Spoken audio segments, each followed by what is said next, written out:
Hello नमस्ते, good evening everyone. Hope आप सब लोग अच्छे होंगे। ठीक है, तो आज मैं सोचा और एक डेमो देने के लिए। तो आज की जो डेमो होगा वो माइक्रो इकोनॉमिक्स पे है and that is on markets. ठीक है, सो मार्केट्स पे होगा and so now I will start introducing, then I will tell all those things.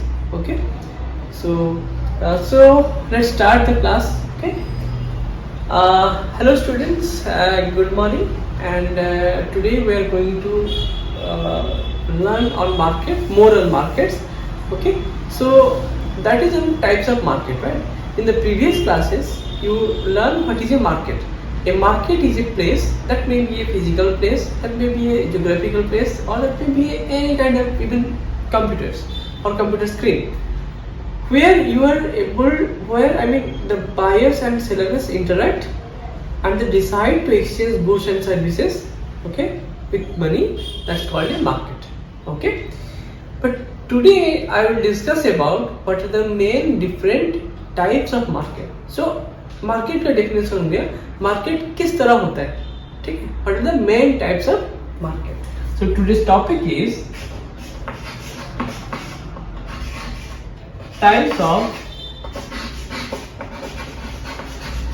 market. Okay, types of market. So in these types of market, today we learn about what are the different types of market based on the number of sellers. Okay, today we discuss the types of market based on the number of sellers. Okay, number of sellers. See, in economics what happens? In economics we actually see the real market, like whenever you go to your potato market or any kind of market जो हाट होता है गांव में या वो सब होता है, या आप कभी स्टॉक मार्केट भी देखे होंगे, बहुत सारे मार्केट्स होता है। ठीक है, और हम भी इकोनॉमिस्ट होते हैं, हम लोग क्या करते हैं, we try to explain them कि एक मार्केट में कुछ हुआ, जैसे कि आप देखेंगे स्टॉक मार्केट में क्या होता है, तुरंत मार्केट बढ़ जाता है और तुरंत मार्केट कम हो जाता है। अगर कुछ गड़बड़ी न्यूज आ जाता है तो फिर वो मार्केट डाउन हो जाता है, वो एक मार्केट होता है। दूसरा मार्केट होता है, जैसे आप जानते होंगे कि सपोज आप जानते होंगे, सपोज आप लेट्स इट बी इलेक्ट्रिसिटी। ठीक है, जैसे कि इलेक्ट्रिसिटी का मार्केट वो बहुत ही डिफरेंट होता है, क्योंकि देखिए आपकी जो घर होगा उसमें एक ही सप्लायर होगा, दो सप्लायर्स नहीं होंगे। लेकिन आप मार्केट जाएंगे, सपोज आप आलू खरीदने जा रहे हैं तो आप आलू किसी से भी खरीद लो, सेम आलू मिलेगा। ठीक है, लेकिन आप जब जाएंगे और कुछ जैसे इलेक्ट्रिसिटी बोला उसमें सिर्फ एक ही होगा, अगर आपको कोई टाटा पावर दे रहा है या अदानी पावर दे रहा है, ऐसे ही होगा। या अगर आपको भी कोई इलेक्ट्रॉनिक्स चीज खरीदने जा रहे हो, आपको पता होता है इस ब्रांड का अच्छा देता है, ये मुझे खरीदना है, इस ब्रांड का कम प्राइस में देता है, ये खरीदना है, तो आप भी डिसाइड करते हो। तो ये जो टोटल मार्केट का जो व्यू है ना, ठीक है, हम कोशिश करते हैं उसको समझने के लिए। ठीक है, हम कोशिश करते हैं उसको समझने के लिए। तो जब समझने के लिए कोशिश करते हैं ना, हम अपना मॉडल बनाते हैं, हम अपने मॉडल बनाते हैं जो रियलिटी के साथ फिट करना पड़ता है। ठीक है, उस हिसाब से टाइप्स ऑफ जो मार्केट है based on the number of sellers, there are first in economics we have classified the market. One is perfect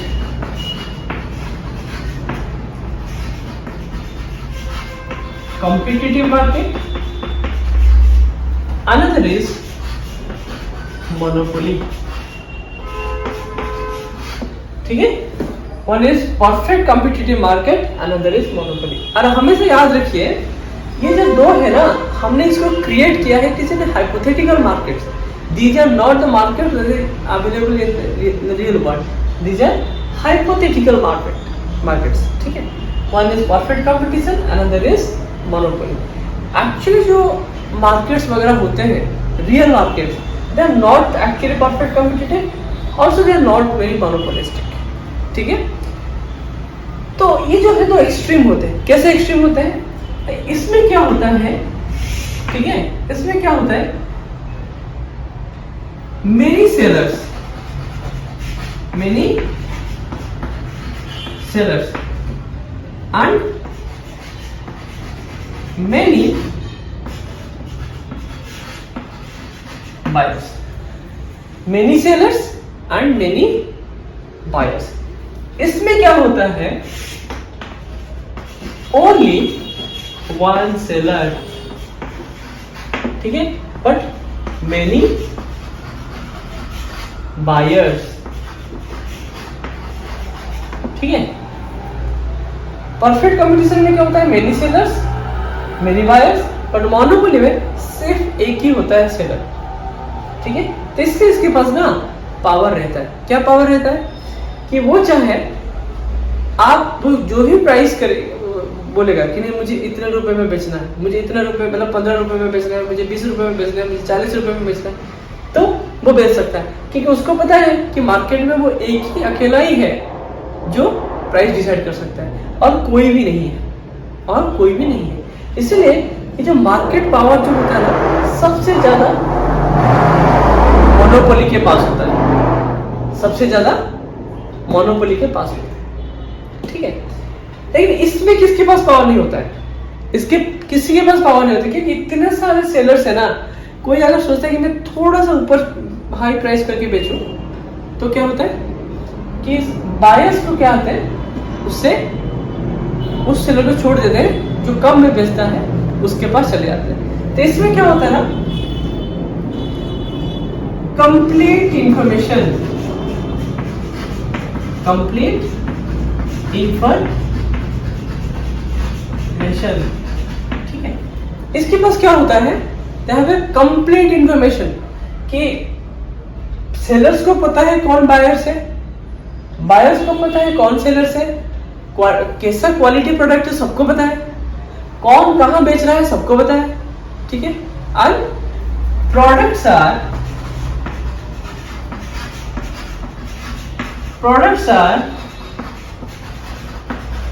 homogeneous, products are homogeneous, मतलब ये जो सेलर्स एंड बायर्स है, जो सेलर जो बेचते हैं प्रोडक्ट्स, वो हम सबका सेम होता है, सबका सेम होता है, ठीक है, ठीक है. लेकिन मोनोपोली में भी मोनोपोली में तो एक ही होता है, उनको सब कुछ पता होता है, ठीक है. तो ये होता है तुम्हारा परफेक्ट कंपनी. और दूसरी बात होता है कि ये जो मार्केट है ना सेलर, इसमें सेलर में क्या होता है, फ्री एंट्री एंड एग्जिट. ये एक ऐसा मार्केट होता है, ठीक है, ये एक ऐसा मार्केट होता है, इसमें कोई भी आराम से आके बेच सकता है, कोई भी फर्म प्रोड्यूस कर सकता है, बेच सकता है, और आराम से जा भी सकता है, ठीक है. That is free entry and exit, ठीक है. तो आप समझ रहे हैं कि ये जो जितने सारे एक्चुअली ये सब क्या है, these are assumptions, these are main assumptions. Like बहुत सारे सेलर्स हैं, बहुत सारे बायर्स हैं, सबके पास सब इन्फॉर्मेशन कि कौन कहाँ कितने प्राइस पे बेच रहा है, कैसा क्वालिटी प्रोडक्ट है, कैसा है, सब कुछ पता होता है. प्रोडक्ट्स और होमोजेन, सबके पास एक ही प्रोडक्ट होते हैं. Free entry and exit, free entry exit के बदले में क्या होता है कि जो सेलर्स होते हैं वो आते हैं और जा सकते हैं. एंड हियर देखिए, मोनोपोली के केस में आपको समझना पड़ेगा, ये मोनोपोली के केस में सबसे ज्यादा पावर होता है. तो वो क्या करते हैं ना, is price setter, price setter, क्योंकि वो क्या करता है, प्राइस सेट करता है. लेकिन इन लोगों के पास किसके पास पावर नहीं होता है, इन लोगों के पास किसके पास पावर नहीं होता है. तो इसलिए क्या होगा, दे आर प्राइस टेकर. मतलब अब अगर ये कॉम्पिटिटिव मार्केट है, इसमें जो प्राइस चल रहा है, आप अगर जागते हो बेचने के लिए, आपको वही प्राइस में ही बेचना पड़ेगा. अगर आपने बोले कि नहीं मैं थोड़ा सा ऊपर प्राइस पे बेचूंगा, सपोज आप एक मार्केट में गए, उसमें लिखा हुआ है कि मतलब 10 रुपए में सब बेच रहे हैं पर केजी, और आपने बोले कि नहीं मैं 11 रुपए चार्ज करूंगा, तो यहाँ पे सबके पास कंप्लीट इन्फॉर्मेशन है, इसके बाद यहाँ पे सबके पास कंप्लीट इन्फॉर्मेशन है. तो ये लोग क्या करते हैं, ये जाके बोलेंगे कि ठीक है अब हम इससे नहीं लेंगे, क्योंकि 11 रुपए चार्ज कर रहा है, जो 10 रुपए चार्ज कर रहा है उसमें हम लेंगे, ठीक है. और एक असम्पशन इसमें है कि आप ये कर सकते हैं कि जो फार्म्स इस मार्केट में होते हैं, जो लोग प्रोडक्ट मतलब प्रोड्यूस करते हैं, they use capital labour and the capital and labour are freely mobile, मतलब वो किसी को भी जा सकते हैं, किसी भी फार्म के पास जाके वो यूज कर सकते हैं वो, मतलब जो सपोज कोई लेबरर है एक फार्म में काम कर रहा है विदाउट एनी कॉस्ट, वो दूसरे फार्म के पास जाके काम कर सकता है, ठीक है। फ्री मोबिलिटी, फ्री मोबिलिटी, ठीक है। देखिए ये जो आप समझ रहे हो ना कि परफेक्ट कॉम्पिटिटिव जो हमारे इतने सारे जो असम्पशंस होता है, इतने सारे जो असम्पशंस होता है, इसका अगर कोई फुलफिल करता है, इसका अगर कोई फुलफिल करता है तो हम उसको बोलते हैं परफेक्ट कॉम्पिटिटिव मार्केट। और मोनोपोली जो होता है ना वो सबसे अच्छा होता है, उसके पास पावर है, हर पावर। लेकिन आप कभी कभी ये सवाल पूछ सकते हैं कि सर आप कोई ऐसा एग्जांपल दे सकते हैं जो परफेक्ट कॉम्पिटिटिव हो। मैं यहाँ पे नहीं दे सकता। अगर आप बोलेंगे कि सर आप ऐसे कोई एग्जांपल देते हैं जो परफेक्टली मोनोपोली हो, मतलब वो एक ही मार्केट में, मतलब एक ही सेलर हो और बहुत सारे बायर्स हो, लेकिन वो एक ही सेलर होता है और सब जो भी चाहता है वो करता है, मैं ये नहीं दे सकता। बोलो, मैं ये एग्जांपल नहीं दे सकता, फिर ये भी एग्जांपल नहीं दे सकता। आप बोलेंगे सर अब तो फिर अगर आप एग्जांपल नहीं दे सकते तो फिर ये टाइप्स ऑफ मार्केट क्यों बोलते हैं? मैं बोला कि मैं टाइप्स ऑफ मार्केट इसलिए बोलता हूँ because these are the hypothetical market that has been created in the economic theory to understand. Actually जो मार्केट होता है वो इम्परफेक्ट मार्केट होता है। आप बताइए आपके शहर में कहाँ पे कौन से प्राइस में आलू आज बेचा जा रहा है, आपको पता है? नहीं पता है। किसका आलू अच्छा है, किसका आलू खराब है, क्या आपको पता है? नहीं पता है। क्या आप कोई भी मार्केट में ऐसे जाके आ सकते हो? नहीं आ सकते हो, क्योंकि आपको लाइसेंस लेना पड़ेगा बेचने के लिए, दैट इज वेरी कॉस्ट। आप फ्रीली जा भी नहीं सकते, ठीक है। और अगर मैं बोलता हूँ क्या आपके पास थोड़ा बहुत पावर होता है, जो बेचता है वो वही बेचता है और आप जाके पावर नहीं कर, मतलब कुछ पावर नहीं होता है? लोगों के पास होता है, क्योंकि आप देखिए सपोज कोई आप देखिए, सपोज आप मार्केट में जा रहे हैं तो किसने बोला कि आज देखो यहाँ पे आज अच्छा पानी पूरी मिल रहा है, ठीक है, पानी पूरी मिल रहा है, तो उसके बगल में भी एक पानी पूरी की दुकान है, तो वो बोले कि नहीं यार उसके पास वजह यहाँ से खा लो। क्यों खाते हो आप?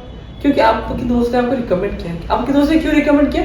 क्योंकि दोनों पानी पूरी बेच रहे हैं, लेकिन इसका प्रोडक्ट में कुछ तो ऐसा जादू है जिसकी वजह से वो इससे अच्छा टेस्ट दे रहा है, तो इसलिए आपके दोस्त ने बोला यहाँ से खाने के लिए। तो जब इस सेलर्स को पता चल जाता है कि मेरा पानी पूरी में कुछ तो थोड़ा बहुत है जिसकी वजह से मेरे पास लोग आते हैं, तो ये मार्जिनल थोड़ा सा प्राइस चेंज करने का पावर है उसके पास, ठीक है। तो इधर आपका पानी पूरी का जो मार्केट है वो भी कॉम्पिटिटिव नहीं है, ठीक है। तो ऐसे जो होता है ना, तो ठीक है। तो लेकिन हमने इसको एस्टैब्लिश किया ताकि हम एक कोई चीज को समझ पाए, कोई हम चीज। तो बाकी का जो आगे क्लासेस होगा, ठीक है, तो उसमें हम बहुत से आपको मार्केट के बारे में बताएंगे, and they will not be perfect market but they will be imperfect markets, ठीक है, will be imperfect markets because और ये जो imperfect markets होते हैं ना, तो ये जो markets होते हैं एक्चुअली हम हमेशा ये जो बेसलाइन हमने क्रिएट की है ना, इनके रेफरेंस से सोचते हैं। अगर ये कॉम्पिटिटिव मार्केट है बहुत अच्छा है, अगर ये मोनोपोली बहुत खराब है। ये सबसे अच्छा मार्केट माना जाता है और ये सबसे खराब मार्केट माना जाता है। क्यों? क्योंकि इसमें कंज्यूमर एक्सप्लॉइट नहीं होता है, और सेलर्स भी एक्सप्लॉइट नहीं होता है। क्यों? क्योंकि कंज्यूमर को सब कुछ पता रहता है, उसको कोई एक्सप्लॉइट नहीं कर सकता। और इतना कॉम्पिटिटिव है, इतने सारे सेलर्स हैं, फ्री एंट्री एग्जिट, प्राइस जो है वो हमेशा कम रहेगा, तो कंज्यूमर्स के लिए अच्छा है, ठीक है। इसमें कंज्यूमर्स का एक्सप्लॉइटेशन नहीं हो रहा है और जितने सारे सेलर्स है वो कॉम्पिटिटिव प्राइस में बेचते हैं। लेकिन इसमें क्या होता है ना आपका, इसमें कंज्यूमर की एक्सप्लॉइटेशन हो सकता है। कैसे? इतने सारे कंज्यूमर्स है लेकिन एक सेलर है, सेलर बोलेगा I don't care about the consumers but मुझे प्रॉफिट चाहिए, तो इसलिए मैं वही प्राइस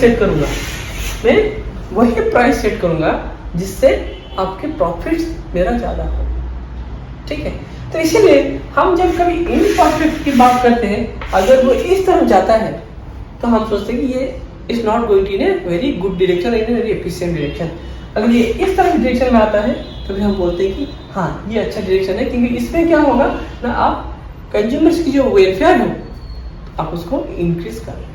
ठीक है, so today we learn about this two types of market. So dear students, so what we learn today in this very short class, कि what are the markets that we have already learned, what are the two types of these hypothetical markets like perfect competitive market and monopoly, what are the main assumptions, I would say these are the main assumptions that a market satisfies to be called as a perfect competitive market, and these are the assumptions to be, or the characteristics that makes that a market is a monopolistic market. Okay, and the real markets, the real world markets never satisfies this, but they are actually imperfect markets. But since we have framed this benchmark, we try to explain them